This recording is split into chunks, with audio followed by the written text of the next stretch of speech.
These are 10 quick mistakes to avoid when new to GTFO. A common mistake is to undervalue information tools such as the terminal or the biotracker. Use terminals first to find out where to find resources or objective items such as keys, and the biotracker to give yourself a far easier time in combat and stealth. It is basically always the correct choice to carry a biotracker in your party. Another issue that beginners usually run into is mismanaging the weapon's ammunition.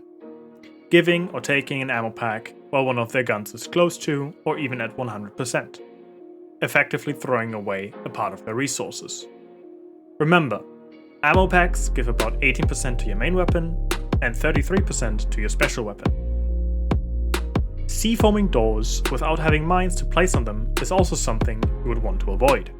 It is better to leave the door open so you just fight a trickle of enemies, with which sentries can help you deal with, or placing a singular mine in the door frame, which cleans up the whole wave at once. Just as common as the above is setting up a defense too close to your security door.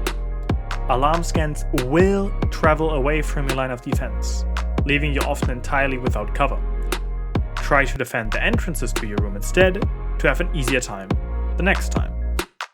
Probably the deadliest error on this list is rushing to open a finished alarm door, getting sandwiched between the horde following you and the enemies up ahead that were still asleep.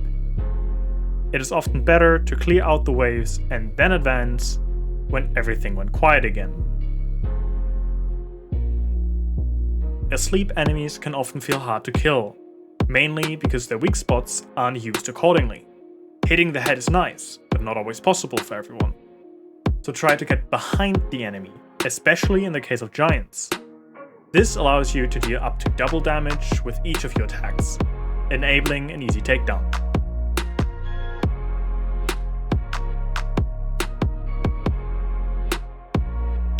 GTFO is a game of patience and information. This lures beginners into playing too cautiously, which often leads to more mistakes.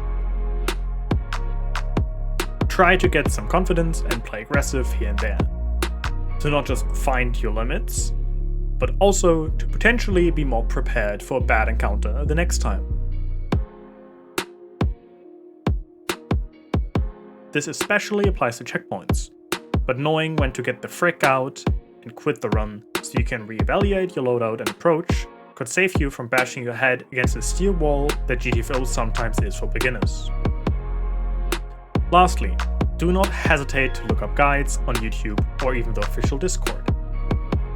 Ask questions there as well when you feel like it.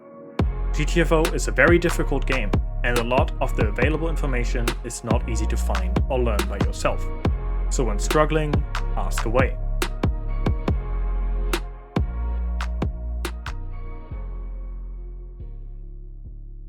Oh, and never pick the shotgun sentry.